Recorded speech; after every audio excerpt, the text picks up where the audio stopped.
The curtains came up, and there's John doing She Loved You. You know, that's how they opened every show at that time. And John moved away from the mic and said, get the girls, get the girls. And the security guards were like scrabbling to get Ducky and I out because they were just running to the front, screaming. One of my best memories of John was dressing up. My mother had a fox fur, like made of a whole fox and a fox's head that used to, with teeth.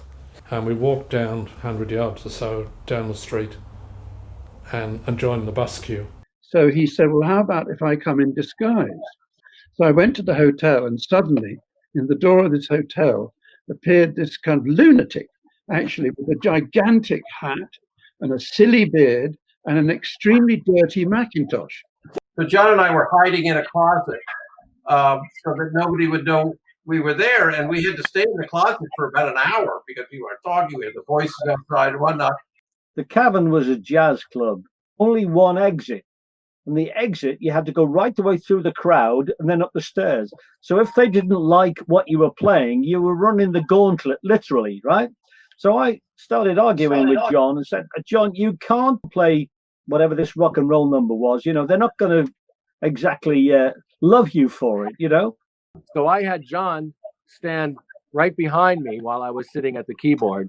And I took his hand and I put it over my shoulder and I put his finger on the note in the middle. And I said, just keep it there.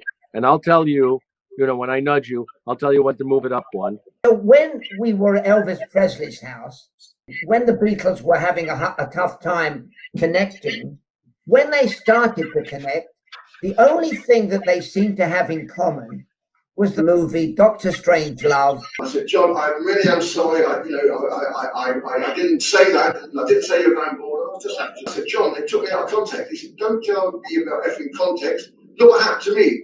He said, bigger than Jesus Christ. Best of luck. And believe me, go there and get it. PoliticalAnimalPress.com. If you're a fan of rock and roll music, and especially those four talented youngsters from Liverpool, the Beatles, you're going to enjoy this book, To Know John Lennon.